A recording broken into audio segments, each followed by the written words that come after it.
ang mga kwento ng pag-ibig, kwento ng buhay at kwento ng pag-asa dito sa Barangay Love Stories. Love Stories.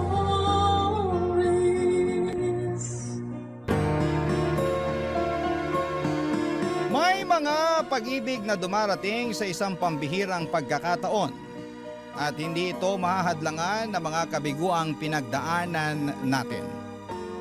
Dahil kung para kayo sa isa't isa, gagawa ng paraan ang tadhana upang kayo ay magkasama. Ikaw kabarangay, naniniwala ka ba sa kapangyarihan ng pag-ibig? Dear Papa Dudut, magandang tanghali po sa inyo at sa lahat ng mga kapwa ko panatiko ng programa ninyong Barangay Love Stories. Tawagin niyo na lamang po ako sa pangalang Lauren, 34 years old at taga Pasig City. Nagtatrabaho ako sa isang private company bilang marketing associate. Matagal na talaga akong fan ni Papa Dudut. Sa katunayan ay nahawaan ko na sa pakikinig ng programa ninyo sa radyo ang mga kasamahan ko sa opisina. At hindi talaga kompleto ang aming pananghalian hanggat hindi kami nakakapag-tune in sa Barangay LS. Isang araw ay nagkatuksuhan kami ng mga kaibigan ko na magpadala ng sulat sa inyong istasyon. Bali, 4 kaming nag-send ng kwento namin sa inyong email address. Paunahan na lang kung kaninong sulat ang unang mababasa. At kung pala rin na mapili ang istorya ko, ako na ang magiging pinakamasayang babae sa mundo. Papa Dudut, magsisimula ang lahat noong 2023 kasama ko noon sa paborito kong restaurant ang longtime boyfriend kong si Sev. Naging kami 10 years ago. Tipikal na gabi lamang yon noong niyaya ko siyang makipagkita sa akin para samahan akong mag-dinner date. Papa Dudut.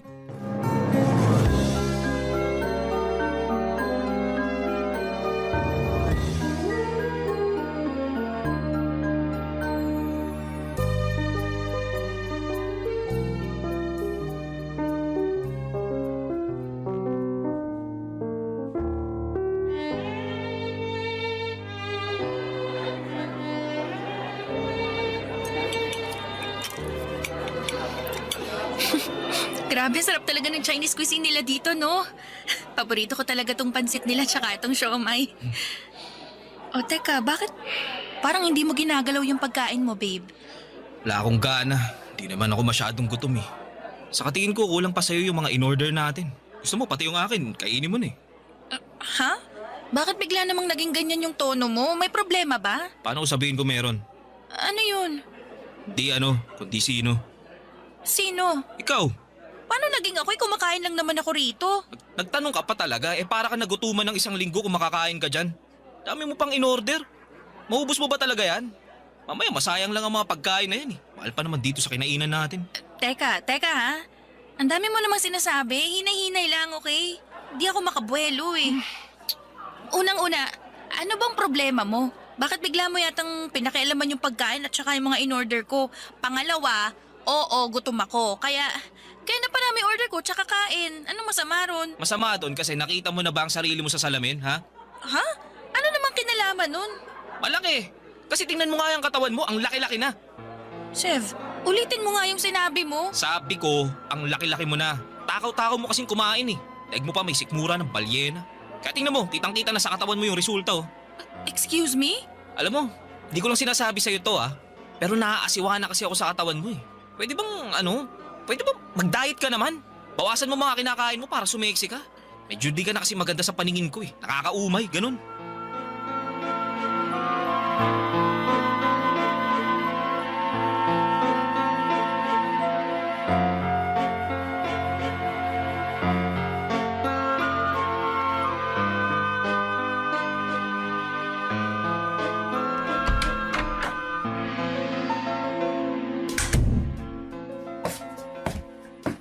Andito na po ako. Oh, nak. Bakit malungkot ka? Hindi po ako malungkot, ma. Pagod lang po siguro ako. Ito po, kunin nyo. Pasalubong ko po sa inyo. Baka hindi pa kayo kumakain eh. Kumain na kami kanina pero ano ba to? Pagkain? Ay, ang dami naman. Akin na, dali. Take out po dun sa restaurant na kinainan namin ni Sev kanina. Ha? Bakit ang dami? Kakaunti lang naman tayo rito sa bahay. Ako lang, ikaw, ang papat kapatid mo na di naman malakas kumain. Teka nga, sabihin mo nga sa akin yung totoo, nak. May nangyari ba sa inyo ni Sev? Wala po, ma. Anong wala? Hindi mo ako maloloko, ha? Nanay mo ko. Baka gusto mong linyahan na naman kita ng mga pamosong linyahan ng mga kananayan pag alam nilang nagsisinungaling sa kanilang mga anak nila. Ano? Wala naman po talaga, ma. Hindi ako naniniwala sa'yo. Sabihin mo na kasi, nak. Baka naman matulungan kita. Nagugutom po ko, ma. Ano? Kamo kumain kayo ni Sev, di ba? Hindi ka ba nabusog? Hindi po, kasi po sinabihan ako ni Sev na ang dami ko raw order. At ang lakas ko raw pong kumain kaya lumalaki na raw po yung katawan ko. Yan po yung mga in-order ko eh. Medyo naparami nga kasi gutom ako at gusto ko lang kumain. Stress din po kasi ako sa opisina kaya napaparami yung kain ko eh. Kaso nung sinabi niya sa akin yun kanina, nawalan na ako ng gana. Tapos naiya na rin ako sa kanya kasi nga, ang pangit-pangit ko na. Saan galing yung pangit, ha? Hindi ka pangit, anak. Ako yung Sev na yan, ang pangit ang ugali. Sino siya para pagsalitaan ka ng ganyan? Oo, medyo nagkakalaman ka nga pero hindi pa rin yung dahilan para insultuhin ka niya. Siraulong yun. Parang ako na rin ang binastos niya eh. Yan niyo na po, ma. Nagsasabi lang naman po ng totoo si Sev. Baka concern lang siya sa kalusugan ko, ganun. Depende kung paano niya sinabi. Pero base sa kwento mo, malinaw pa sa sikat ng araw na ininsulto ka niya. Kakausapin ko yun, ha? Ayoko sa lahat yung ginaganyan ka ng kahit sino. Kahit na yung boyfriend mo pa. Walang modo. Ma, please. Basta. Buti pa, kumain ka na. Pero, Walang pero. Kumain ka. Kainin natin tong uwing pagkain mo, ha? Ang dami nito, oh. Kainin na natin to. Sasaluhan kita para may kasama ka. Magpakabusog ka. Maging masaya ka. Kalimutan mo na lang muna yung asungot na boyfriend mo. May araw din siya sa akin. Huwag kang mag-alala. Pagsasabihan ko siya. Papa Dudut, never naman akong naging conscious sa aking timbang at figura kahit natabain talaga ako dahil diagnose akong may PCOS. At kasama na nga ang hirap sa pagbabawas ng timbang sa kondisyong kong yon. Malaki rin ang epekto ng stress at pagkagutom ko kaya napaparami ang aking kain. At kahit na gustuhin ko mang pigilan yon ay hindi ko talaga magawa. Minsan ay umiiyak na lamang ako sa sobrang gutom kapag pinipili kong hindi kumain para hindi na tumaba pa. Noong naging kami ni Sev, alam niya ang kondisyon ko. Sinabi ko yon sa kanya nang lumabas ang resulta ng ultrasound ko noong isang beses na nagkonsulta kami ni Mama sa OB-GYN. Dahil nga sa irregular ang aking menstruation. Siyempre dahil lalaki normal na hindi niya agad maunawaan ang kondisyon ko. Pero ipinaliwanag ko kay Sev ang lahat-lahat. Binanggit ko rin ang hindi ko mapigilang pagtaba at hirap na pagbabawas ng timbang.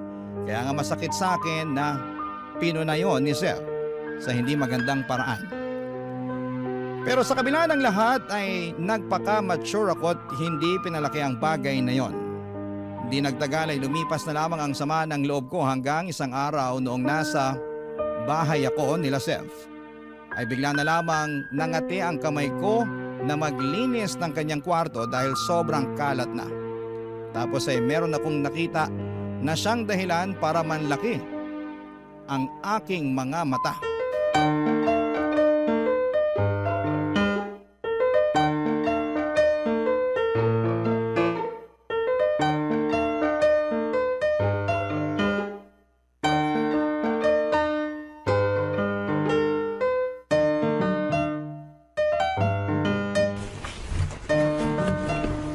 grabe Sev, ang dami mo na palang labahan dito. Oo. Hayaan mo na lang dyan. Papalaundry ko na lang pag sinipag ako. Kaso, ang dami na nito eh. May nasusuot ka pa bang damit? Meron pa naman, tsaka hayaan mo na nga lang sabi.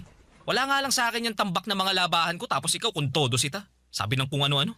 Hindi naman sa kung ano-ano lang ang sinasabi ko. Kaya nga naglilinis ako rito eh. Malamang may mapupuna ako. Kung mamumuna ka lang din, di mabuti pa, huwag ka nang maglinis dyan.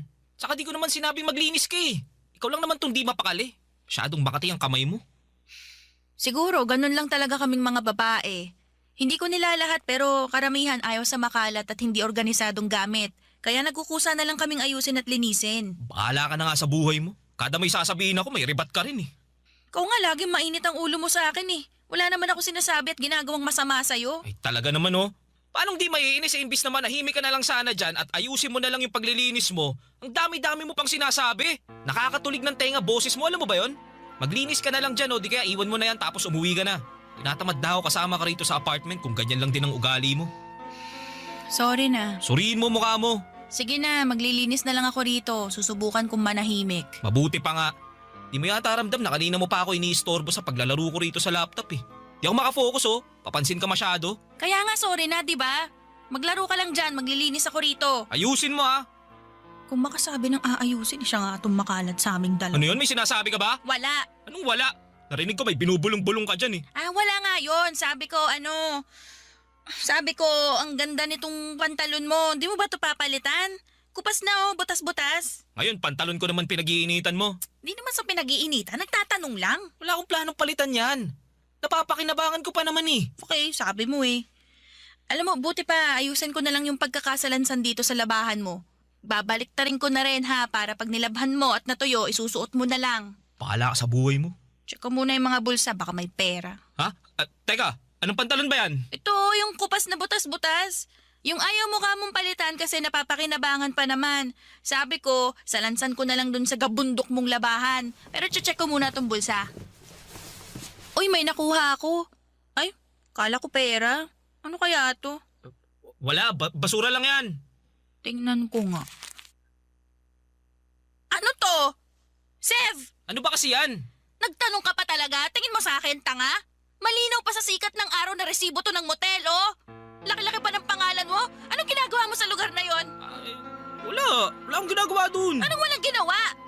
Gusto mo yan yung isipin ko, no? Tingin mo yata talaga sa akin, tanga eh. Pues para sabihin ko sa'yo, hindi ako pinanganak kahapon. Bahala ka sa buhay mo. Isipin mo na kung anong gusto mong isipin. Basta wala lang yan. Pinagtripan lang ako ng mga kasama ko sa opisina. Pinangalan sa akin kahit sila naman yung nagmotel. Tapos ayan, nilagay nila sa bulsa ko, ganun. Makulokoy na yun, hayaan mo, lagot sila sa akin bukas. Di ako naniniwala sa'yo. Di wag ka maniwala. Ako ba mapapraning kakaisip?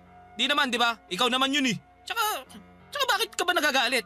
Kung totoo na sa akin yan, may rason naman bakit ako pumunta sa motel at ng babae. Kasalanan mo rin kasi yun. Pangit-pangit mo na. Naghanap lang ako ng maganda. Papadudot ako ang dapat magalit kay Sev matapos kong makita ang resibo ng motel na nakapangalan pa sa kanya. Pero siya ang galit na galit dahil sa paghuhormentado ko. At hindi pa siya nakontento dahil nakahanap pa talaga siya ng dahilan upang punahin ang mga kapintasan ko. Dahil sa mga sinabi niya, hindi lang ako nasaktan, kundi nawasak din ang puso at pagkatao ko. Simula noon, papadudot ay lalo ako naging conscious sa sarili ko. Mas naging mapili ako sa pagkain dahil natatakot ako na pag hinayaan ko ang sarili ko na lumobo ng husto at pumangit ay baka ayawan na talaga ako ni Sev. At ayaw ko namang mangyari yon, kaya ginawa ko ang lahat para pumayat at maging kaaya-aya sa kanyang paningin sa lalong madaling panahon. Pero kahit na anong effort ko, napansin ko na lamang na unti-unti nang lumalayo ang loob sa akin ni Sev ng mga panahong yon. Papadudot. Barangay Love Stories. Barangay Love Stories. Papadudot, mas kinain po ako ng takot at pagdududa na baka pinagtataksila na ako ng boyfriend kong si Sev nang dahil sa hindi na ako kaakit-akit sa kanyang paningin. Kaya nga para mapabilis ang pagpapapayat ko ay nag-crash diet ako. Yun bang bigla na lamang akong hindi kumakain at panay tubig na lamang ang kinukonsumo ko sa takot na baka madagdagan ang aking timbang. Pero alam naman natin na hindi yun healthy at recommended ng mga doktor dahil nangangailangan ng nutrisyon ng ating katawan na nakukuha natin sa pagkain po ng tama. Kaya lang ay hindi ko na yon inisip dahil nga ayaw kong iwan si Sev at ipagpalit sa ibang babae na di hamak na mas sexy at maganda kesa sa akin. Kaso dahil sa ginawa kong yun ay napasama ako. Isang araw ay bigla na lamang sumakit ang tiyan ko. Yung klase ng sakit na hindi kayang mapagaling ng mga over-the-counter na gamot. Hanggang sa umabot na nga sa puntong namamaluktot na ako sa sakit ng tiyan, kaya nagpa-ospital na ako kina Mama Papa Dudut.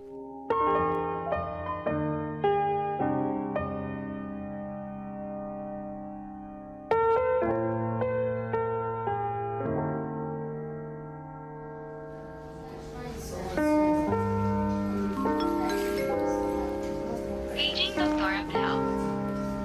Aray! Aray, grabe.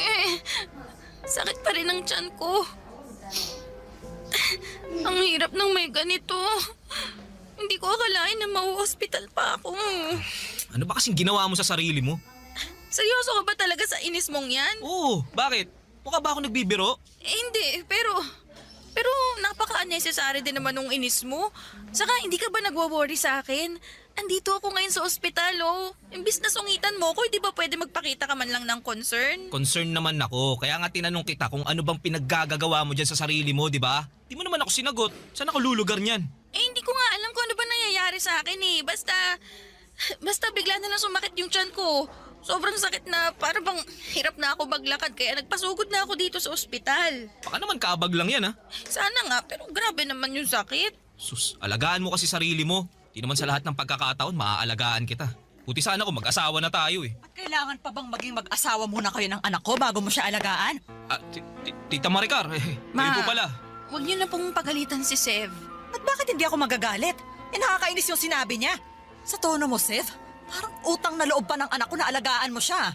Di ba dapat naman talaga na gawin mo ang bagay na yun kasi girlfriend mo siya? Alam mo, matagal na ako nakakarinig ng sumbong mula kay Loren na di mo raw siya tinatrato ng mabuti. Mahal mo pa ba ang anak ko? Opo, mahal ko naman po si Loren, tita. Kung mahal mo siya, itratuhin mo siya ng mabuti. Huwag mo siyang saktan. Kawawa naman sa'yo yung anak ko eh. Saka hindi ganyang klase ng tao ang pagkakakilala ko sa'yo, Sev. Kakadismaya na bigla ka na lang nagbago. Pasensya na po kayo, tita. Humingi ka rin ng pasensya sa anak ko dahil siya yung mas nasaktan sa trato mo sa kanya. Pasensya ka na, Loren. Wala lang yun. Kaya ko naman to eh. Ma, huwag niyo na pong pagalitan si Sev, please. O sige, pero ikaw na lang ang pagagalitan ko. Ma, bakit naman? Nagtanong ka pa talaga? Pinag-alala mo kami ng husto ng papa at kapatid mo, nak. Ano po ba kasing nangyari? May sinabi po ba yung doktor? Meron na. Sabi niya, GERD daw yung sakit mo. Kaya sumasakit ng husto yung tiyan mo. Tapos tapos nung sinuri nila yung dugo mo nakitaan pa nila na may nakahalong gamot doon. Basta, may iniinom ka bang gamot, nak? Tapatin mo nga ako. Magsabi ka ng totoo. Meron po, ma. Pero ano lang naman po yun eh. Slimming pills. Nabili ko lang po yun online kasi sabi raw ho, mabilis daw pong magpapayat. Ay, Diyos ko naman. Baka peke pa yun, ha? Hindi naman po siguro. Medyo namayat naman po ako eh. Feeling ko nga gumaan po yung katawan ko eh. Namayat ka nga pero yun dahil wala kang kinakain. Gusto mo yatang mabutas na lang yung bituka mo at lumala ng husto yung kondisyon mo eh. Saka bakit ka ba nagpapapayat? Dahil ba sa sinabi sa'yo ni Seb? Ay, kasalanan mo talaga to, Seb eh! Tita, di naman po yata patas na isisi nyo sa akin yung nangyari kay Loren. May sarili na pong isip yung anak nyo. Meron nga. Pero di naman niya maiisip ang bagay na yon kung hindi mo siya iniinsulto. Kapag may nangyaring masama sa anak ko, naku, ikaw talaga ang sisisihin ko. Papa Dudut, tinalaban ako na konsensya sa mga sermon sa akin ni Mama. Ibang-iba kasi siya kay Sev na para bang naiinis pa sa akin dahil pinabayaan ko raw ang sarili ko. Kaya naging alalahanin pa niya. At kahit nga galit na galit sa akin ang nanay ko dahil sa ginawa ko sa aking sarili, ramdam ko ang pagmamahal niya at concern para sa akin. Kahit paano ay masasabi ko na natauhan ako at napagtanto ko na hindi ko na uulitin ang ginawa ko. Hindi nga nagtagal ay nakalabas naman ako sa ospital, dala-dala ang mga babala ng doktor na maaari akong mapasama ng husto kapag hindi ko inayos ang pagkain ko. Kaya nga nilimitahan ko na lamang ang pagkain ko sa masustansyang pagkain. Yan ang pinapasok ko sa katawan ko. At hindi ko hinahayaan na malipasan po ako ng gutom. Kami pa rin naman ni Seth ng mga panahong yon, pero masasabi kong hindi na kami ganoong kalapit sa isa't isa. Ako na lang yata ang kumakapit pa rin sa aming relasyon at umaasa na magiging maayos ang lahat. Nababalik kami sa dati kahit ramdam ko na unti-unti nang lumalayo ang loob niya. Ang tadhana na nga ang gumawa ng paraan para bumitiw ako sa relasyon namin. Pauwi ako noon at may nadaan ng motel ang sinasakyan kong motor pauwi sa bahay namin. Tapos, nakita ko doon si Sev na papasok habang kaakbay ang isang babae na mukhang napulot lamang niya sa tabi-tabi. Agad akong pumara sa motel na yon at mabilis kong kinumpronta ang boyfriend ko.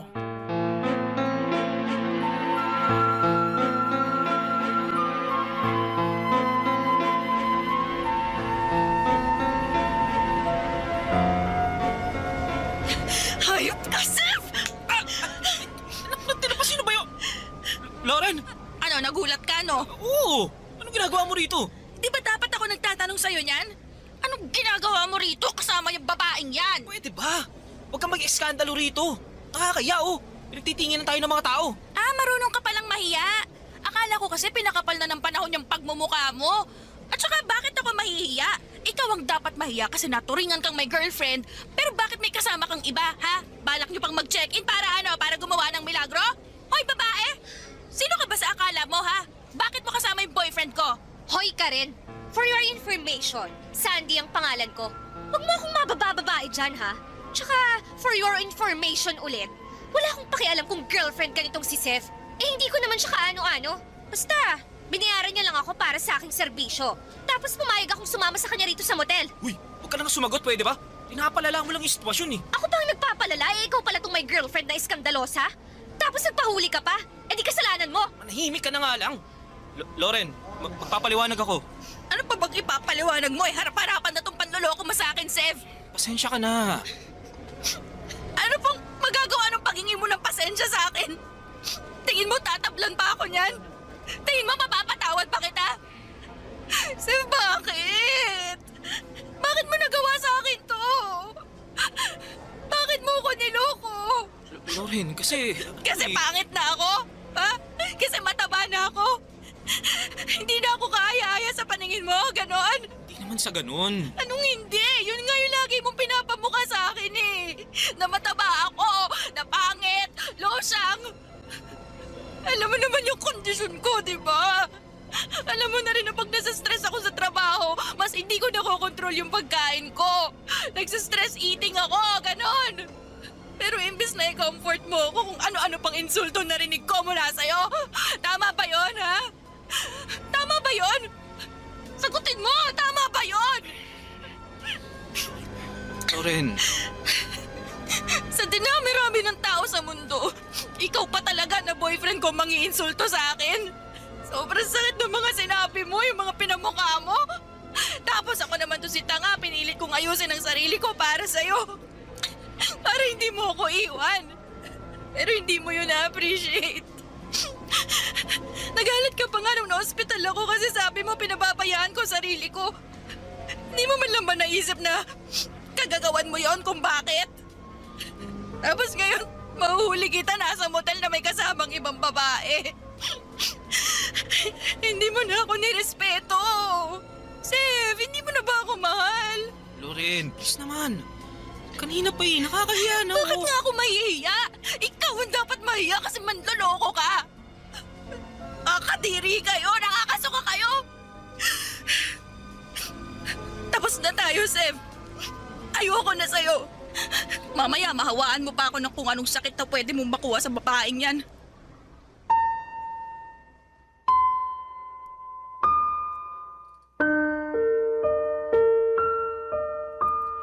Papadudot, kahit na masakit sa akin ang naging komprontasyon namin ni Sev at labag sa loob ko na makipaghiwalay sa kanya. Dahil nga sa mahal na mahal ko pa rin siya, ay hindi ko na rin naman kinaya ang harap-harapan niyang panloloko sa akin. Kaya nga tinapos ko na ang lahat ng namamagitan sa amin, pero pinatikim ko muna siya ng mag-asawang sampal na deserve niya. Sa kabilang banda, labis din naman ang iniwang sakit ng kalooban sa akin ni Seth. At malaking parte nga noon ang mga pabaon niyang insulto at paninisi sa akin kung kaya nagawa niyang mambabae. Pilit ko yung inalis sa isipan ko, ngunit may mga pagkakataon pa ring minumulto ako ng mga kakulangan at kapintasan ko sa aking sarili. Naisip ko tuloy na baka kasalanan ko talaga ang lahat at deserve kong iwanan at masaktan. Barangay Love Stories. Barangay Love Stories. Papadudot, sobrang broken talaga ako noon dahil nga sa breakup namin ni Sev. Akala ko kasi ay siya na ang the one, pero it turns out na bigla siyang nagloko. Kaya naman iniyak ko talaga ang lahat. Nag-stress eating ako at kinalimutan ng pansamantala ang pagkain ng tama. Buti na lang at nandyan ang pamilya at mga kaibigan ko na siyang naging matibay kong suporta. At bukod doon ay kasama na rin ang programa ninyong Barangay Love Stories na nagpapasaya sa akin. Doon ako nagsimulang i-marathon ang inyong mga episode, maparadyo man o online. Sa katunayan ay nanonood din ako ng inyong live sa social media. At madalas na nagko-comment kapag nagugustuhan ko talaga ang istoryang ini-ere ninyo. O di kaya kapag naiinis ako ng husto sa bida kasi ang syunga-syunga niya. Like me noon sa ex-boyfriend ko.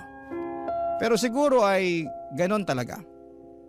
Once or twice sa buhay natin, nagiging tanga tayo sa pag-ibig.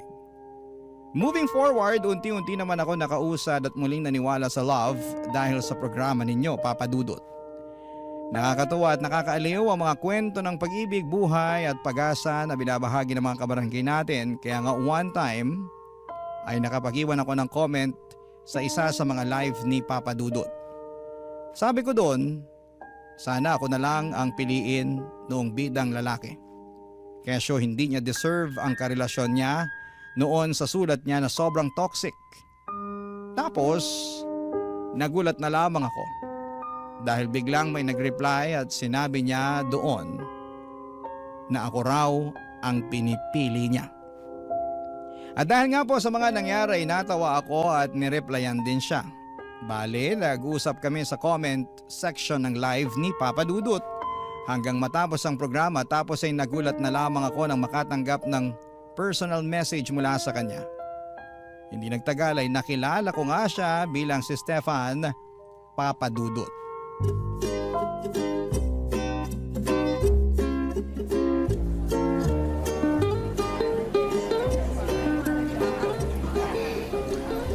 Grabe, sarap naman ang mga food sa cafe na to.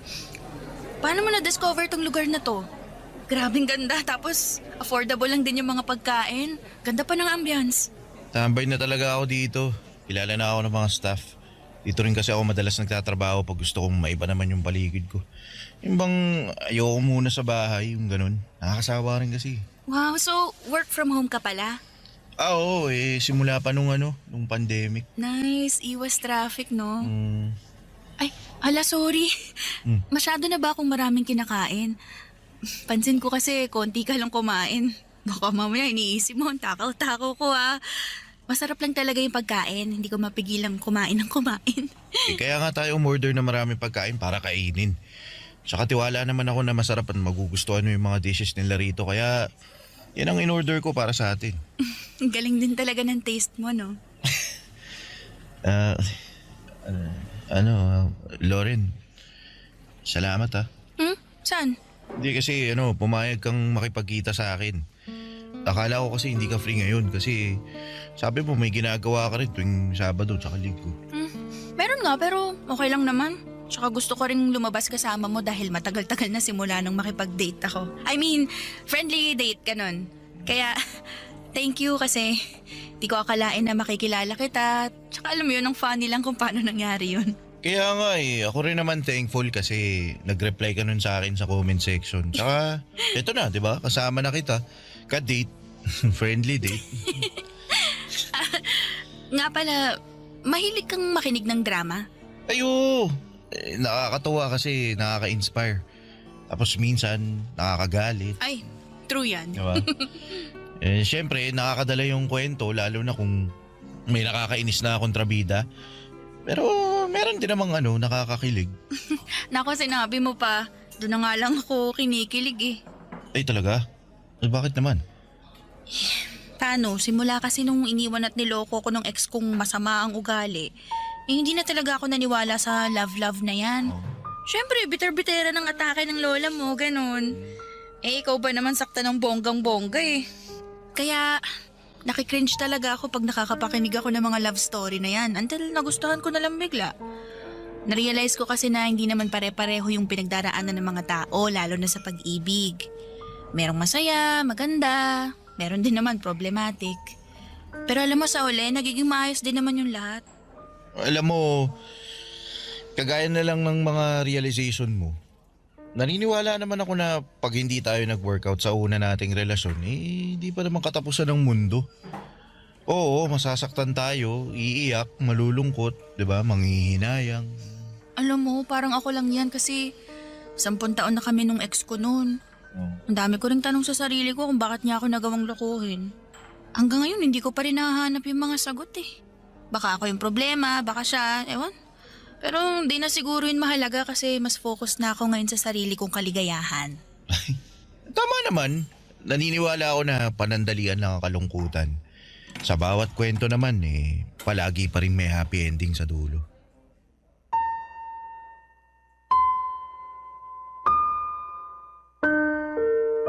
Papadudod, sobrang unexpected ng date namin yon. Basta nag-decide na lamang kami na magkita ni Stefan.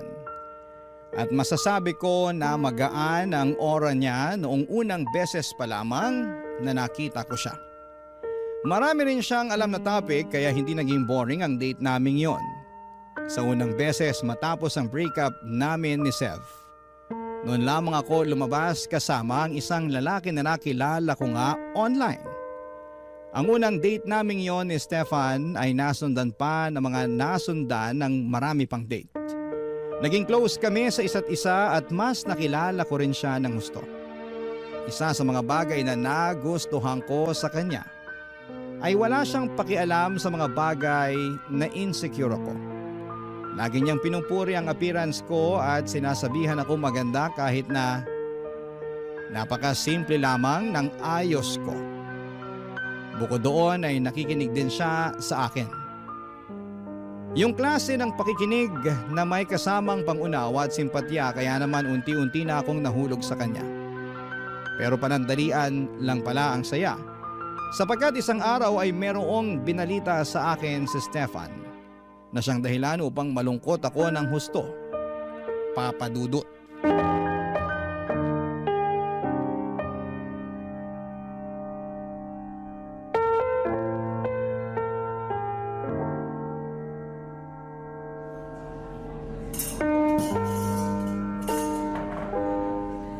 Anong sinabi mo?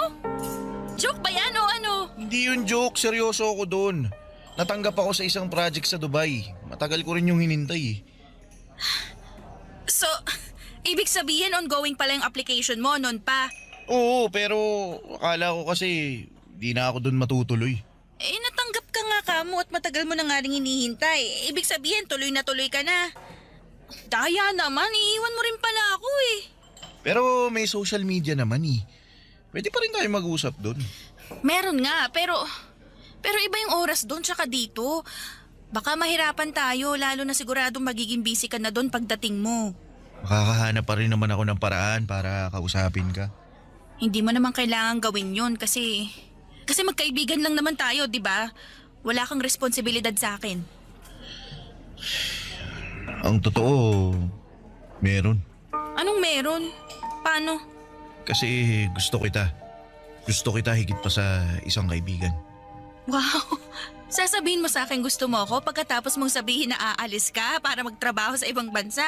Pero pwede pa rin naman natin ipagpatuloy yung relasyon natin kahit na magkalayo tayo. Diba? Ayoko. Loren, baka naman... Aaminin ko, Stefan. Gusto na rin kita. Pero ayoko ng LDR. Ayoko noon, praning ako eh. Tsaka hindi ko alam kung kakayanin ko. Kaya nga kung ganyan lang na aalis ka mabuti pa tapusin na lang natin tong kung ano mang meron tayo ngayon. Para wala ka na rin cargo pagdating mo doon. Para trabaho na lang iintindihin mo. Ayos lang naman ako eh. Huwag ka mag-alala sa akin. Makaka-move on naman ako.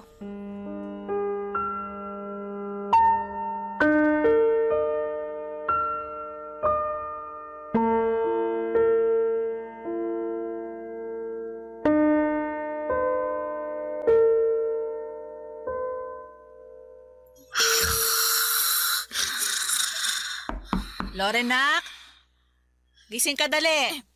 Po! Bakit po, ma? Teka, pagbubuksan ko kayo ng pinto. Sorry, Nak. Mukhang malalim na yung tulog mo. Naistorbo pa tuloy kita. Ayos lang po, pero ano po ba yon? Bakit niyo ako ginising? May naghahanap kasi sa'yo. Kanina pa sigaw ng sigaw sa may gate natin kaya nilabas na namin ang papa mo. Ma, nagpapasok kayo ng tao dito sa atin?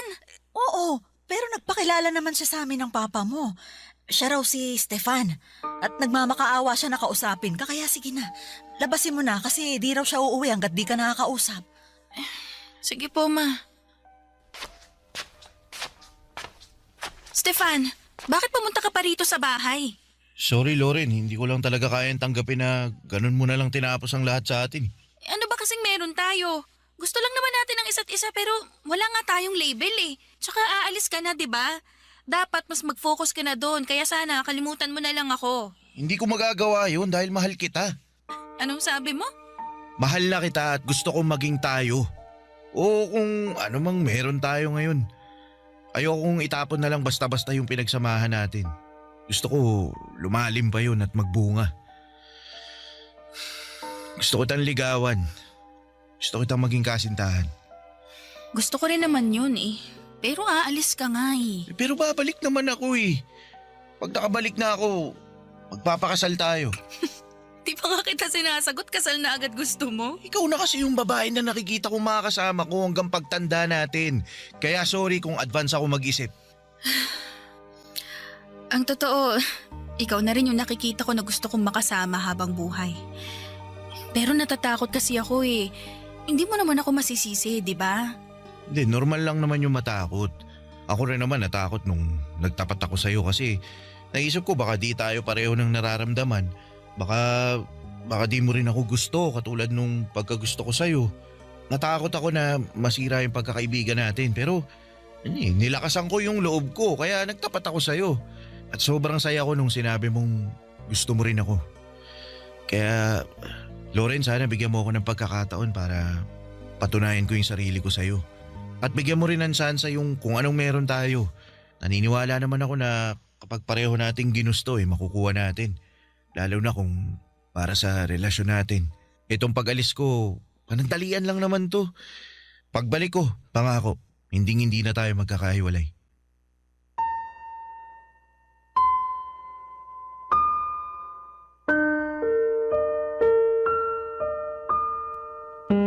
Papadudod, ramdam ko ang sincerity sa boses ni Stefan. Ramdam ko na gusto niyang mag-workout ang kung anuman ang meron kami ng mga panahong yon. Ramdam ko na gusto niyang sumibol ang relasyon namin at mamunga yon. Kaya nga ng gabing yon ay sinantabi ko ang takot, pagdududa sa aking sarili at pangamba sa puso ko nang sagutin ko si Stefan at pumayag na maging kasintahan niya. Mahal ko na rin naman siya at na-realize ko na mas hindi ko pala kaya na mawala siya sa akin. Kaya nga pinag-usapan namin ang magiging setup namin sa aming pansamantalang paghihiwalay. Papadudod, hindi po madali ang long distance relationship lalo na sa katulad kong nasanay na na nasa tabi ko lang noon ng ex ko. Pero worth it ang lahat ng sakripisyo dahil ramdam ko kung gaano kagusto ni Stefan na magtagumpay ang aming relasyon. Sa araw-araw na lamang na ginawa ng Diyos ay hindi siya nagmintis na i-appreciate ako, na iparamdam sa akin ang pagmamahal niya at kung gaano ako kahalaga sa kanya. Kaya nga nagpapasalamat ako ng husto sa Panginoon dahil natagpuan ko ang katulad ni Stefan. Sa kasalukuyan ay nasa Dubai pa rin si Stefan Papadudut pero uuwi na siya sa 2026 at plano na rin naming magpakasal sa taong yon. Hindi perpekto ang aming relasyon pero pagmamahal namin sa isa't isa at pananalig sa may kapal ang pinakamalakas naming sandigan. Maraming salamat po sa pagbasa ng aking kwento at sana po ay marami kaming na-inspire sa istoryang tinampok ko sa programa ninyong Barangay Love Stories. God bless po and more power sa inyong istasyon. Ang inyo pong forever kapuso at ka-barangay, Lauren. Kwentuhan naman tayo dito sa comment section. Ang mga kwento ng pag-ibig, kwento ng buhay at kwento ng pag-asa dito sa Barangay Love Stories.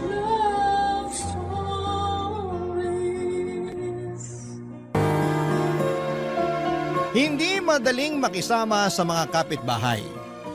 Lalo't magkakaiba kayo ng estado at prinsipyo. Minsan, mas madali na lang silang baliwalain at huwag pansinin. Ikaw kabarangay, gaano mo kasundo ang mga kapitbahay mo? Dear Papa Dudut, ako nga pala si Belinda, 50 anyos at isang single mom sa anak kong 18 anyos na si Mia. Para kaming mag-best friend ng anak ko. Lagi kaming magkamaritesan lalo na kapag may mga ganap sa mga kapitbahay namin. Tulad na lamang nung nakaraan, may bago kaming dumating na kapitbahay at tumira sa Unit A. Katabi lang namin dahil kami naman ay nasa Unit B.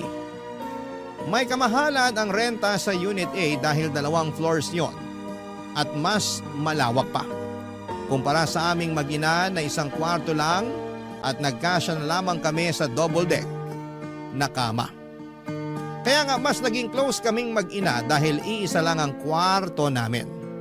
Kaya lang minsan ay pinapangarap ko rin na magkaroon ng solong kwarto ang anak kong si Mia lalo't dalaga na siya at kailangan na ng privacy.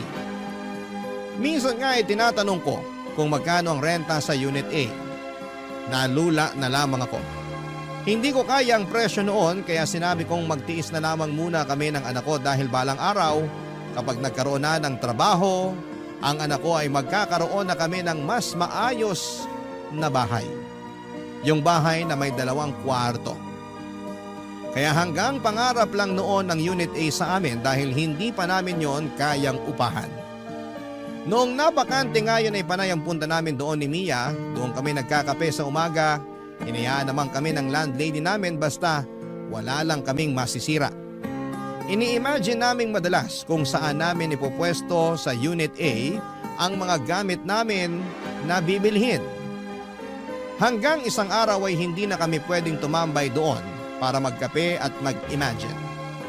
Dahil dumating na ang bagong tenant at dahil alam naming may kamahalan ng renta sa Unit A, kaya nasigurado na agad naming may kaya ang bagong uupa doon, Papa Dudut.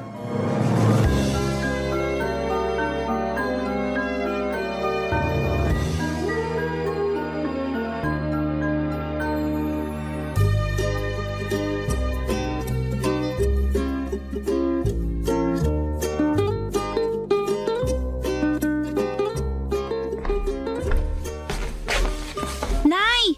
May chika ako! Kumapit ka na, Mams! Alam mo na ba kung sino yung bagong tenant sa Unit A? Oo, alam ko na! Maupo ka na at hindi mo to kakayanin! I-update mo ko dali. Sabihin mo sa akin lahat. Huwag ka magdadamot ng detalye. Teka lang, makikihigop muna ako sa kape mo. O ito. Dalihan mo na.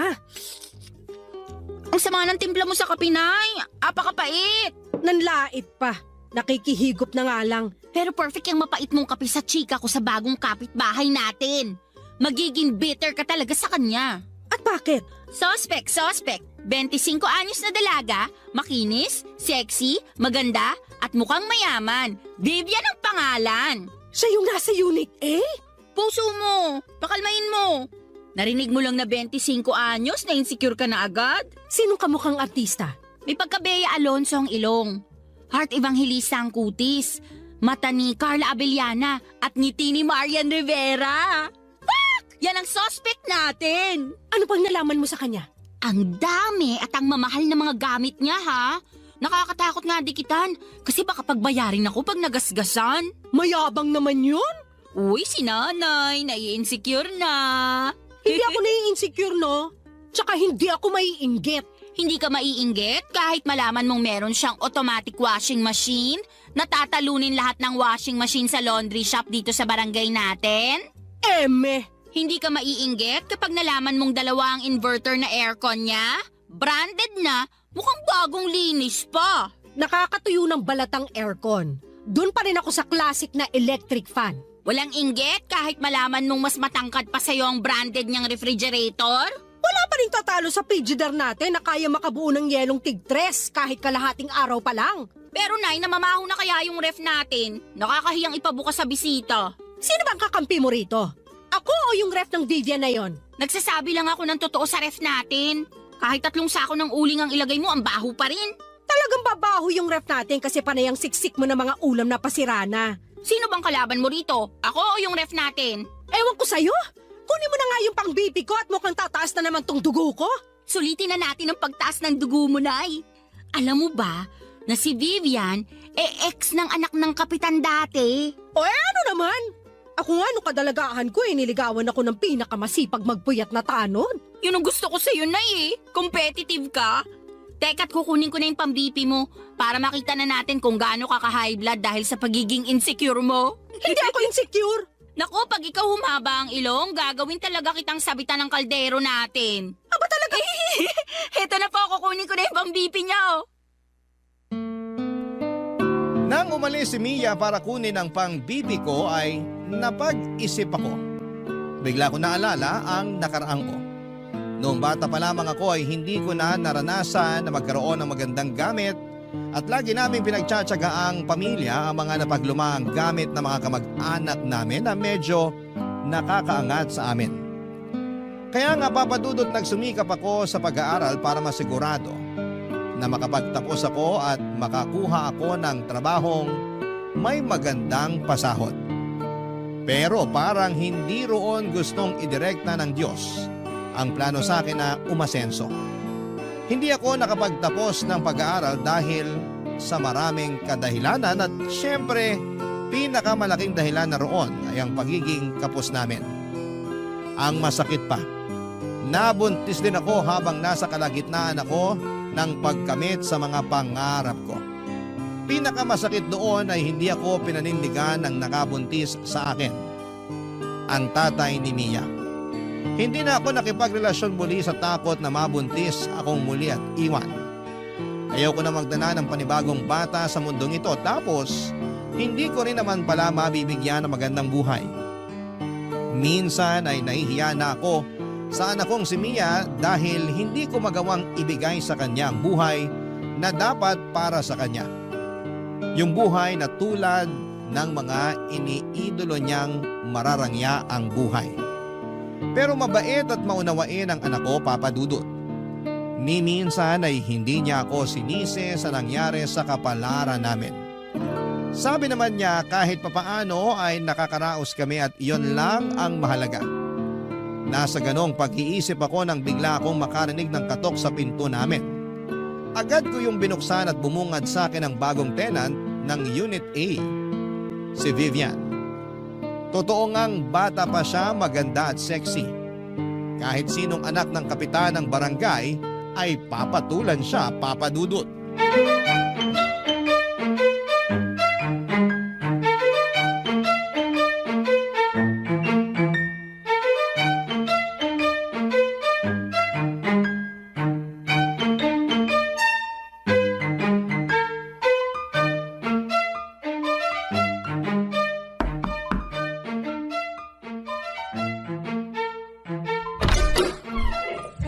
Hello po!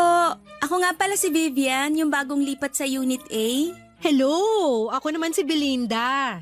Ang loyal na tenant ng Unit B. Nabanggit nga ng anak kong si Mia na naglilipat ka na raw. Kumusta naman? Medyo nakakapagod. Tapos ang init pa. Kaya pasensya na kung puro pawis na tong suot kong spaghetti strap ha. Kaya sigurong sisipag ng mga tagabuhat mo. Kasi na-inspire sila masyado sa spaghetti strap mo.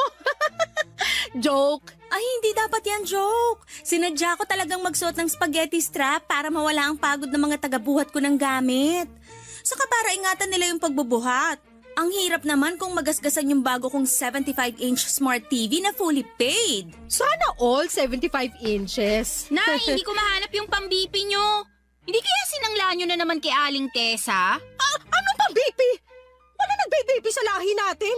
Ikaw talagang bata ka. Ang hilig mong gumawa ng kwento. Nay, hi Miss Vivian. Napadaan kayo rito sa bahay namin. Pasensya na sa nanay kong allergic sa pang-BP ha. Mia! Mia nga pala, ang kaisa-isang anak ng single mom ng Unit B. Nakakatuwa naman kayong mag-ina.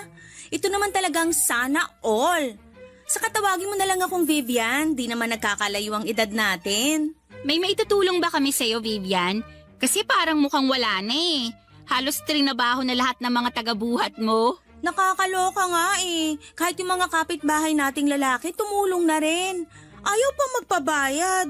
Ang babait naman pala ng mga lalaki dito sa atin.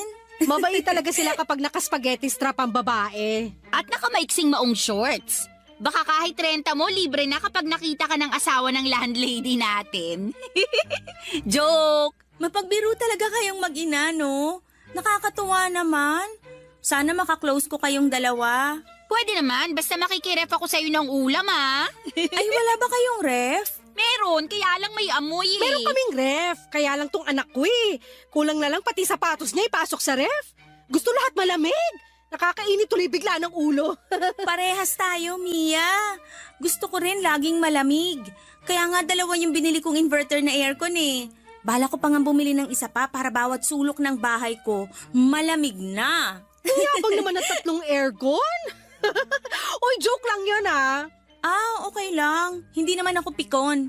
Saka alam ko namang mahilig lang talaga kayong magbirong mag-ina. Ito hindi biro ha. Baka pwedeng makinood sa TV mo. Mia! Walang problema. Andyan lang naman ako sa bahay. Madalas kasi naka-work from home ako. Anytime na gusto mong makinood, kato ka lang, okay? May kasama pang popcorn at soft drinks pag makikinood ka. Uy, narinig mo yun, Nay? May popcorn at soft drinks. Talo ang tubig at tinapa natin na pinapapak natin kapag nanonood tayo ng balita. Mas malasa naman ang tinapa kaysa sa popcorn. At mas healthy ang tubig kaysa sa soft drinks. Naku, pasensya na ha. Hindi ko kayo mo-offera ng tinapa kasi allergic ako dun. Lalo na sa tuyo. Pero marami akong imported na meatloaf at corned beef. Pwede na siguro yung papakin kapag nanonood kayo ng balita? Bibigyan ko kayo. Di ko rin kasi nagagalaw masyado kasi lagi lang akong umu-order ng food ko. Wala akong time magluto eh. Tatanggapin namin ang ayudang yan, Vivian. Ilang taon na kasing luya lang ang laman ng kitchen cabinet namin eh. Ikaw talaga kanina mo pa binabackstab ang bahay natin. Totoo naman ah. Naku, tumatawag na yung magde-deliver ng food ko. Maiwan ko muna kayo ha. Katok lang kayo sa Unit A kapag may kailangan kayo. Bye! Papa Dudut, mukha namang sincere ang pakikipagkaibigan ni Vivian sa aming mag-ina. Kaya lang siguro ay natabunan yon ng inis dahil sa inggit ko. Opo, Papa Dudut. Inggit nga ako kay Vivian. Magpapakatotoo na ako. Mas lumala nga ang inggit ko nang makaharap ko na siya at makita kung gaano siya kaganda at kasexy. Ganon kasi ang itsurang pinapangarap ko noong dalaga pa lamang ako. Malapit ko na sanang ma-achieve yon, kaya lang ay nabuntis ako at nasira ang figure ko. Binala ko namang ayusin pagkatapos kong manganak. Kaya lang ay naging busy na ako sa pag-aalaga kay Mia. Dagdag pa na kinailangan kong maghanap kaagad ng trabaho para may pangtustos ako sa pangangailangan namin. Wala naman kasi akong ibang maaasahan noon kundi ang sarili ko. Mas nahirapan pa ako sa pagtatrabaho lalo't wala ring ibang mag-aalaga kay Mia. Naalala ko pa yung unang trabaho na pinasukan ko, Papa Dudut. Ayaw sana nila akong tanggapin dahil baby pa noon si Mia At may chance raw na hindi ako makapag-focus sa trabaho ko. Lalo na noong nalaman nilang single mom ako at walang ibang tumutulong sa akin sa pagpapalaki kay Mia.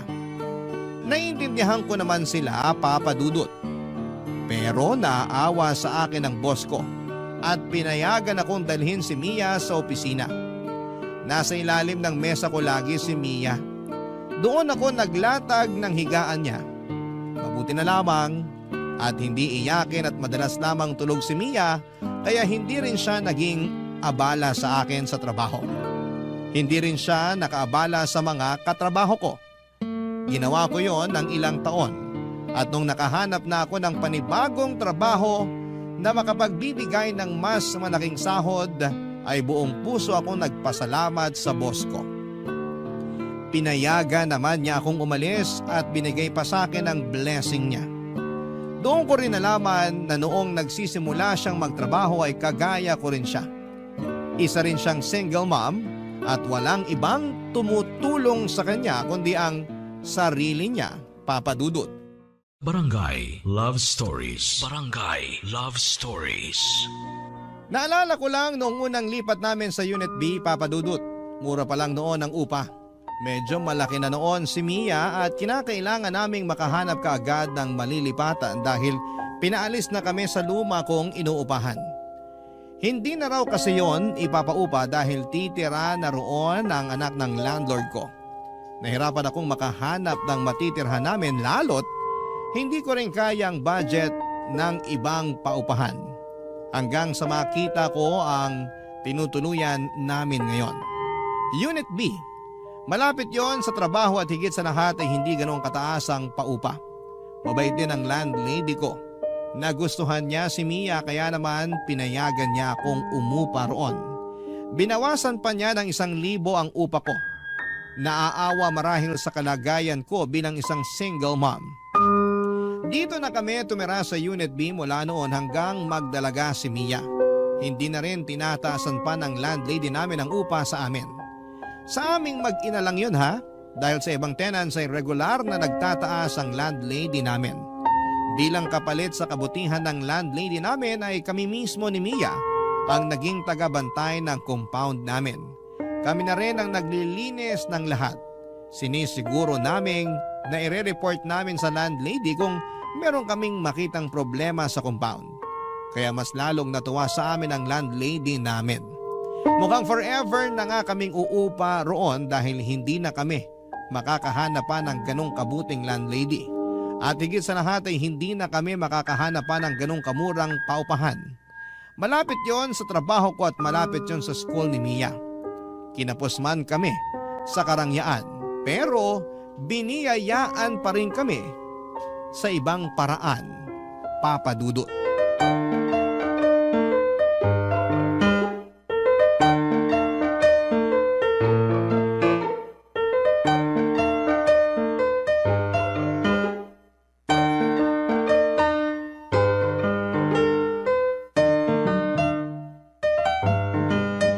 Nay, alam mo na ba? Ang alin? Yung tungkol kay Vivian. Kasiraan ba yan sa kanya? May skandal ba siya? Ano? Si nanay talaga.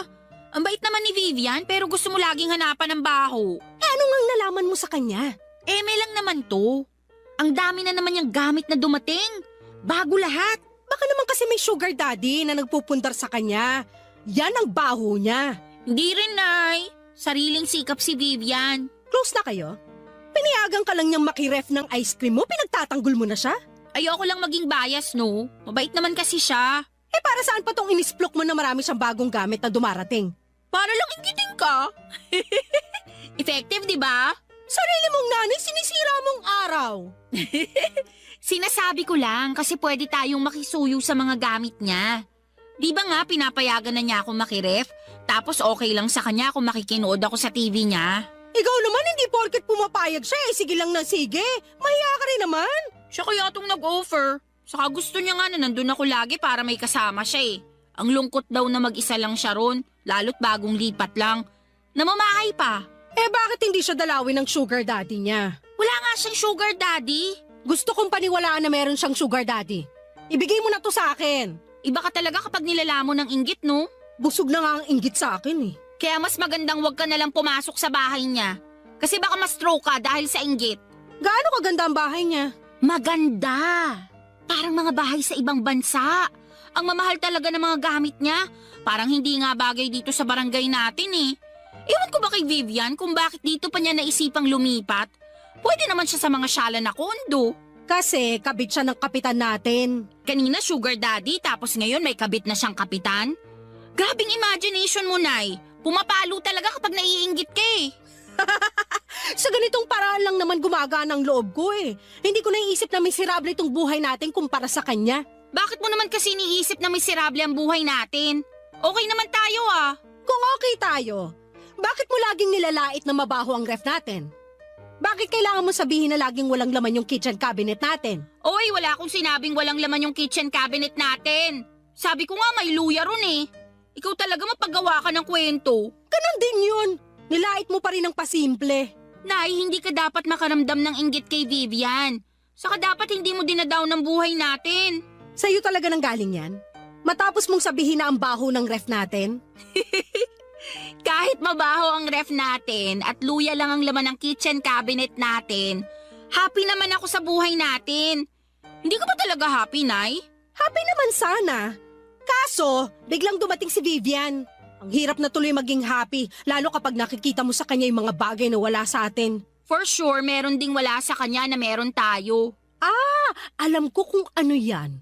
Ano? Kahirapan! Napailing na lamang si Mia sa huling sinabi ko. Hindi naman niya kinontra kasi alam niyang totoo yon. Nagpaalam na lamang siya saglit para pumunta sa Unit A para makinood ng balita sa 75-inch Smart TV ni Vivian. Inaya niya ako pero tumanggi ako.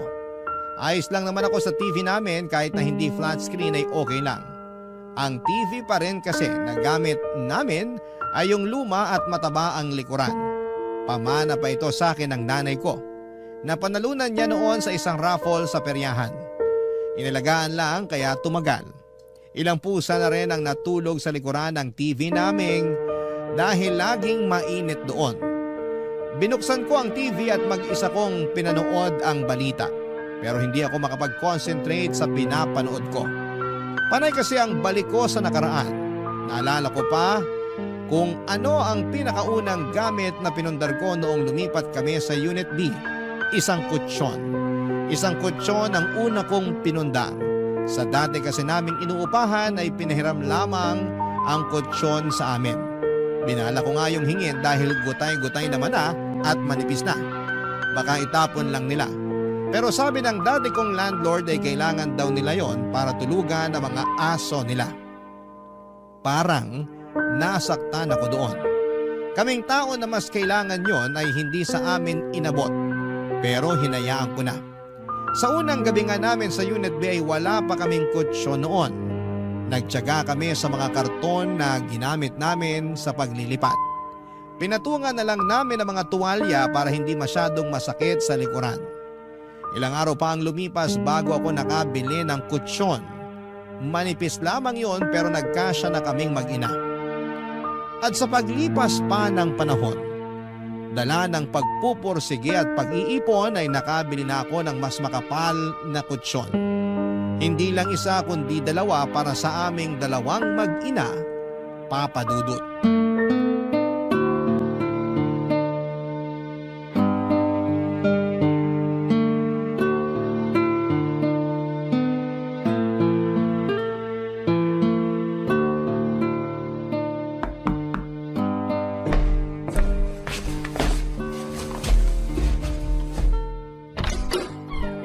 Hello, Ate Belinda!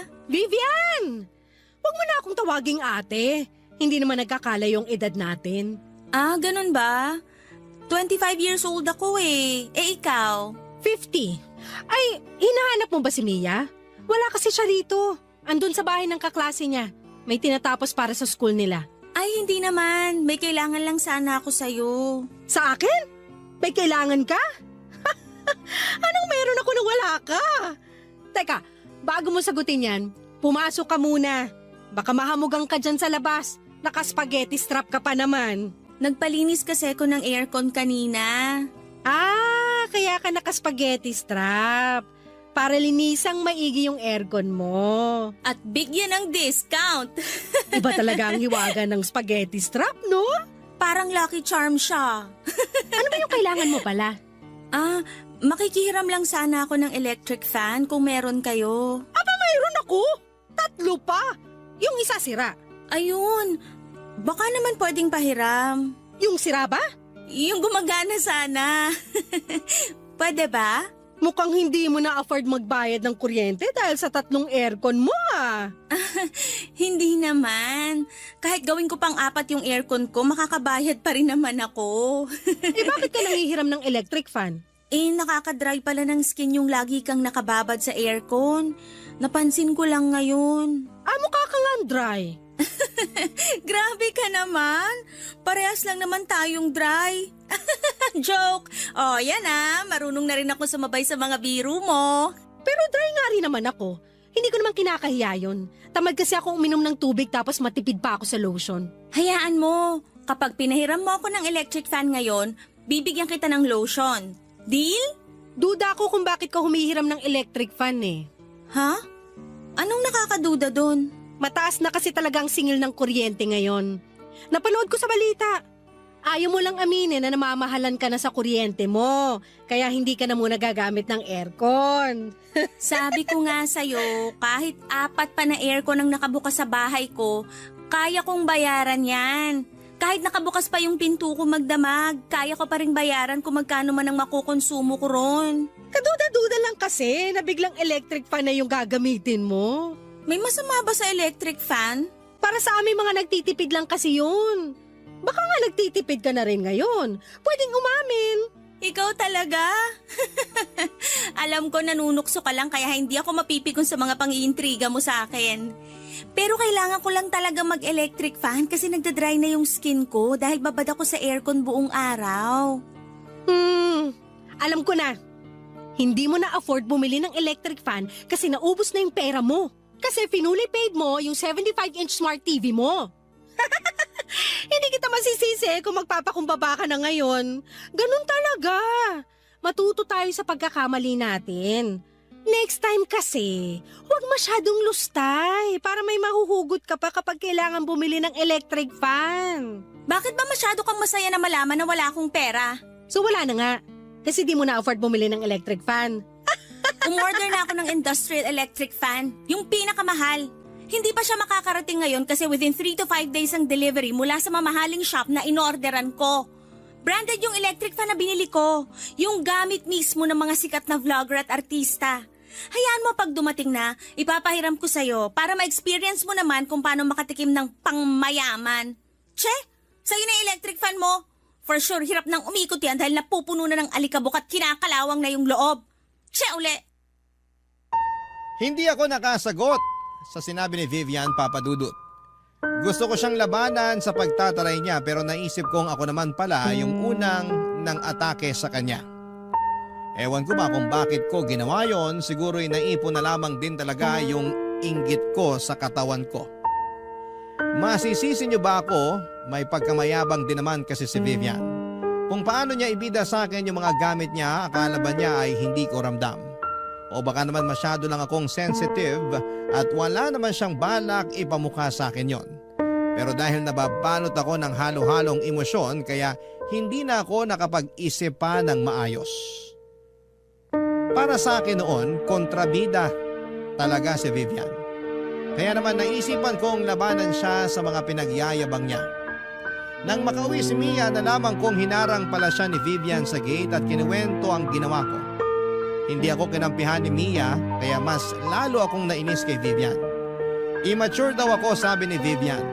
50 na raw ako pero kung umasta ako ay para akong grade school.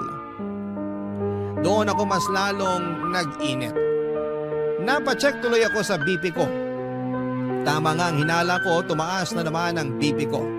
Wala akong ibang sinisisi noon kundi si Vivian at nararamdaman kong inggit sa kanya. Makakabawi rin ako sa kanya, yun ang sinumpa ko habang nililinisan ang mga namuong alikabok sa electric fan namin, Papadudut. Barangay Love Stories. Barangay Love Stories. Matagal kong pinag-isipan ang gagawin kong paghihigante kay Vivian Papadudut. Mga 1 week din yon. Naisip kong bumili ng bagong TV, iyon ang simula ng paghihigante ko kay Vivian. Inabangan ko ang sale online at nag-apply din ako ng loan sa online shop na yon. Nasilaw ako sa offer lalo't alam kong pwede ko yung bayaran ng paunti-unti. Itinago ko na ang matabang likuran na TV namin, Papadudut, at nagulat na lamang si Mia nang dumating ang bagong flat screen TV. Hindi ko muna yon ginamit para makaiwas na magasgasan at mag-overheat. Kung nag-overheat man ang mga flat screen TV, wala rin naman kasi akong alam. Ang alam ko lang, pwede ko yung ipamukha kay Vivian oras na dumaan siya sa bahay. O di naman kaya ay lalakasan ko ang volume ng TV para marinig niyang meron na kaming bagong TV. Gusto na ngang gamitin ni Mia ang TV para makapanood na siya ng balita. Kaya lang ay sinabi ko na pasimplihan niya muna si Vivian na dumaan sa bahay. Nagtataka may sumunod pa rin si Mia dahil sa kagustuhan nitong makapanood na sa bagong TV namin. Maya-maya pa'y bumalik na si Mia pero hindi naman niya kasama si Vivian. Sinabi lang niya na busy daw si Vivian. Pero alam kong umiiwas lamang si Vivian sa akin dala nga noong minsang tensyon sa pagitan namin dahil lang sa electric fan. Kaya hinayaan ko na lamang nabuksan ni Mia ang TV para makapanood na siya. Nilabas ko ang tinapa sa ref para papakin niya. Pero tumanggi siya dahil binigyan daw siya ng popcorn ni Vivian. Nainis na naman tuloy ako, Papadudut.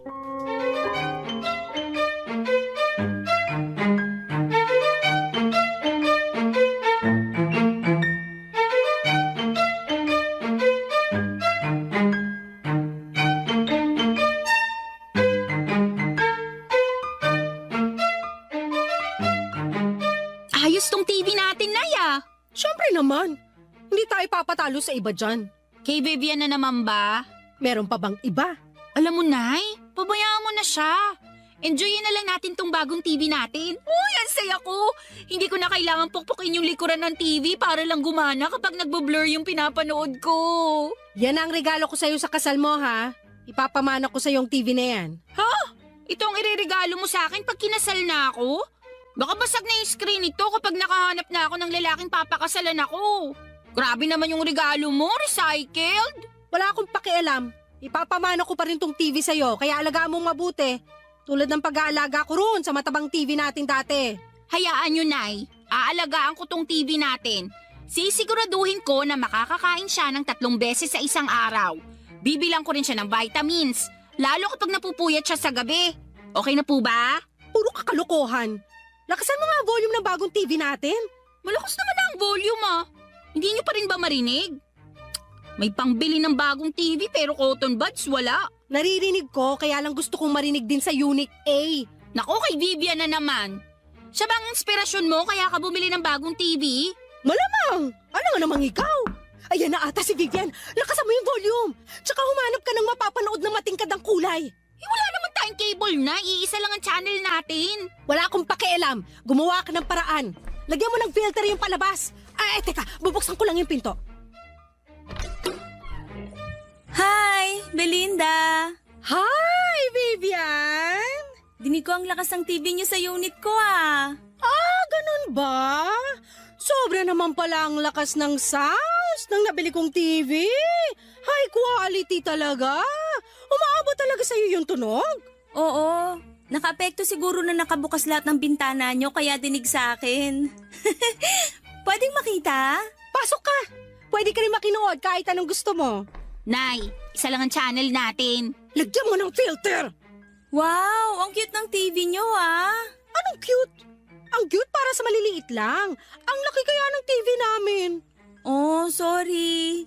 Nasanay lang kasi ako sa laki ng TV ko. Ilang inches ba to? Ano siguro? 40 to 55 inches. Asian size. Ganon. Hindi mo man lang chinek yung size bago ka bumili? Nagmamadali na kasi ako sa pag-shopping. Kung ano na lang yung madampot kong TV, yun na lang ang binili ko.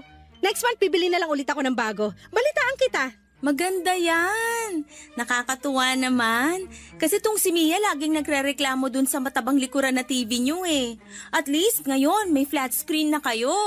Ewan ko ba kay nanay kung bakit ngayon niya lang naisipang i-retire yung senior citizen namin na TV. Sentimental kasi ako sa gamit. Pamana pa kasi yun ng nanay ko. Naiintindihan kita. Naabutan ko rin naman yung ganong TV pero binigay na lang namin sa kapitbahay namin nung may nagregalo na sa amin ng bago. Hanggang ngayon gamit pa rin nila yung TV na binigay namin eh. Ay, gumagana pa? Tsaka nagkakausap pa rin kayo ng dating kapitbahay nyo? Oo, close pa rin kami kahit nagdalaga na ako at umalis doon. Papadaanin ko nga siya rito next week. Ibibigay ko na kasi sa kanya yung ref ko. Bibili na lang ako ng bago, pamana ko na yun sa kanya. Total, 2 years ko na rin namang gamit yung ref ko na yun. Uy, Vivian, baka naman may ipamana ka rin sa amin. Kailangan namin ng mana. Gusto niyo ba yung sofa bed ko? Di ko naman kasi nagagamit. Sa inyo na lang para komportable kayo kapag nanonood kayo ng TV. Ay, hindi na. Kasi may in-order na ako online na sofa bed at bagong ref. Uy, magkakaroon na tayo ng bagong ref, Nay? Oo naman. Ipapamana natin sa junk shop tong lumang ref natin. Namangha si Mia sa mga sinabi ko. Masaya naman si Vivian sa mga sinabi ko. Niyakap niya ako at sinabing natutuwa siya sa pag-asenso namin. Hindi ko kinatuwa yon at feeling ko ay kaplastikan lamang yon. Nakinood pa saglit si Vivian at pasimple niyang sinabi na ang bagong TV namin ay parehas doon sa napaglumaan niyang TV may 3 taon na raw ang nakakaraan. Nakakainis. Ewan ko ba kung ako lang ang nakapansin ng pagyayabang niya. Kasi si Mia believe na believe pa rin sa kanya. Makalipas nga ang ilang minuto ay umalis na rin si Vivian at pinapatay ko na kaagad kay Mia ang TV. Nagreklamo si Mia kasi gusto pa niyang manood pero pinilit ko siyang patayin ang TV. Natatakot kasi ako na baka mag-overheat yung TV. Saka baka malaki na ang gastos noon sa kuryente. Nagbilin ako kay Mia na limitahan lamang ang paggamit ng bagong TV para umabot pa sa kasal niya balang araw. Noong gabi bago matulog ay pinoblema ko kung paano pa ako makakapag-loan para makabili ng sofa bed at bagong ref na pinagyayabang ko kay Vivian. Alam kong dadaan pa rin si Vivian sa bahay at baka hanapin pa nito ang ref at sofa bed. Kaya naman naghanap pa ako ng pagpapautangan or mapagpapautangan. Meron naman akong nakuha, iyon nga lang ay sobrang taas ng interest. Pikit mata ko na lamang na kinuha yon alang-alang sa pride ko. In-order ko ang sofa bed na hindi ko naman kailangan. At bumili na ako ng bagong ref kahit pwede pa naman ang luma namin. Bahala na. Kailangan kong panindigan yon pero pinangako ko sa sarili ko na huli na yon. Hindi na ako magpapadala sa kayabangan ni Vivian. Sisiguraduhin ko lang na makikita niya ang una kong pinagyabang na sofa bed at ref. Makalipas lang ang ilang araw ay dumating na yon sa bahay namin. Tuwang-tuwa na naman si Mia pero may halong alinlangan na sa kanya, Papa Dudut.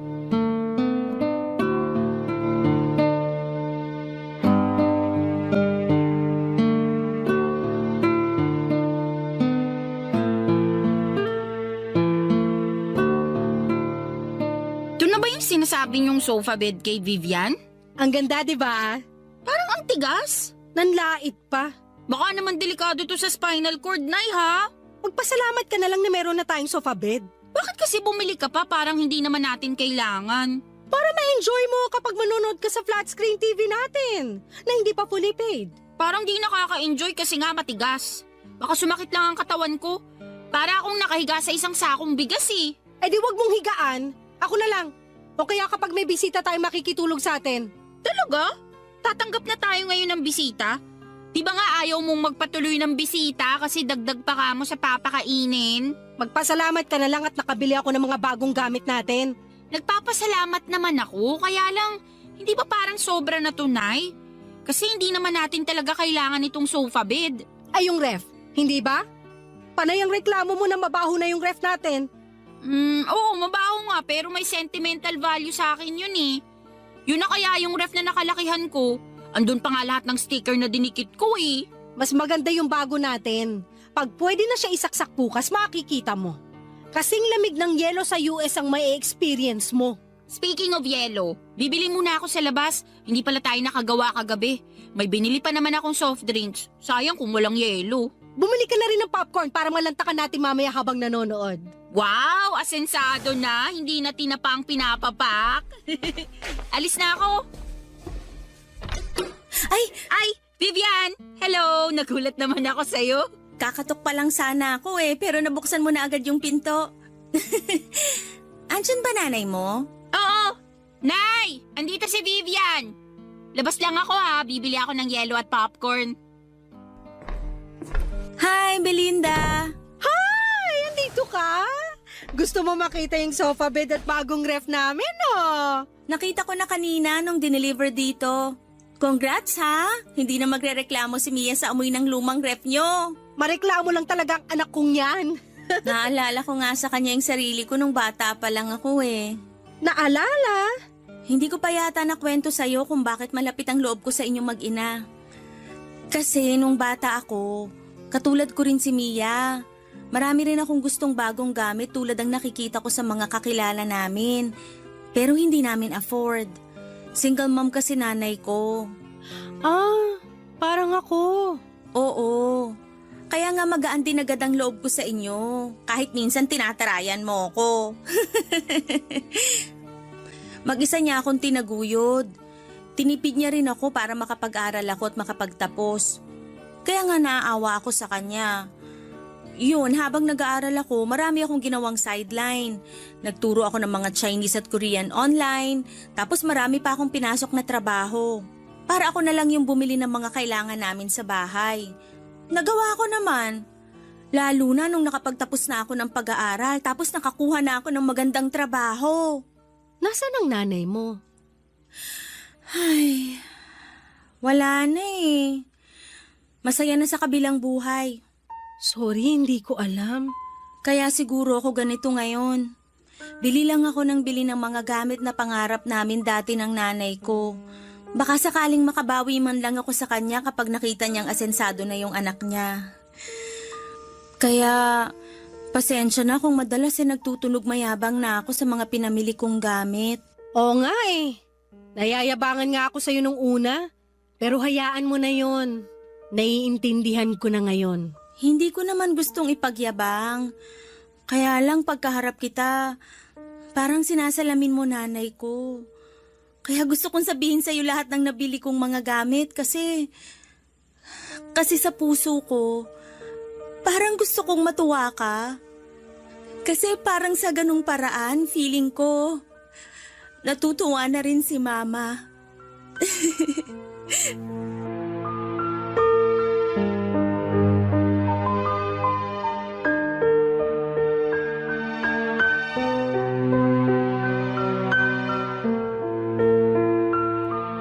Papadudot para akong sinuntok sa lamunan sa inamin sa akin ni Vivian. Parang nasa namin naman niya ang anak kong si Mia na may mga pangangailangan at hindi ko maibigay noon. Niyakap ko siya at sinabing proud ang nanay niya sa kanya kung nasaan man ito sa ngayon. At kung kailangan man niya ng isang ina na magsasabi sa kanya kung gaano siya kagaling at kabuti ay andun lamang ako palagi. Doon na siya nagsimulang umiyak, Papadudot. At para gumaan ang sitwasyon ay inamin ko sa kanya na naiinggit ako sa kanya kaya ako bumili ng mga TV, sofa at refrigerator. Inamin ko sa kanya na loan lahat yon. At pinagsisisihan ko na dahil alam kong mahihirapan akong bayaran yon. Bigla na lang siyang nag-offer na magbayad ng lahat ng yon. Regalo na raw sa akin.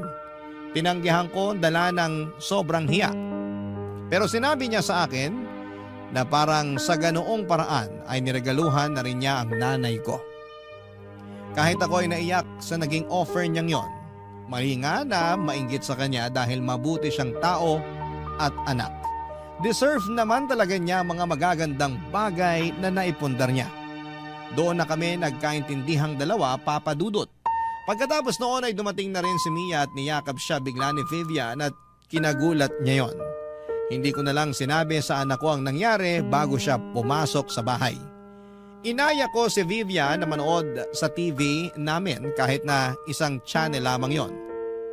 Pinaunlakan naman niya yon at masayang inupuan ng matigas na sofa bed. Nakangiti pa rin siya at masaya sa sofa bed. Inaya ko rin siyang matulog muna sa amin. Sa unang beses ay pumayag akong magpatulog ng bisita sa bahay. Kay Vivian lang dahil parang naging anak na ang tingin ko sa kanya. Maraming salamat Papa Dudut sa pagbasa ng aking liham. Sana po ay magawa namin itong mapanood ni Mia at Vivian sa inyong YouTube channel. Muli maraming salamat. Ako ang inyong kabarangay forever, Belinda. Barangay Love Stories. Barangay Love Stories. Nakakaantig naman talaga ang ating kwento. Ikaw ba, kabarangay? Nakarelate ka ba sa story natin ngayon? Kwentuhan naman tayo dito sa comment section. Nagustuhan ng iyong napakinggan? Ituloy yan via live stream sa www.gmanetwork.com/radio. Barangay LS 97.1 forever.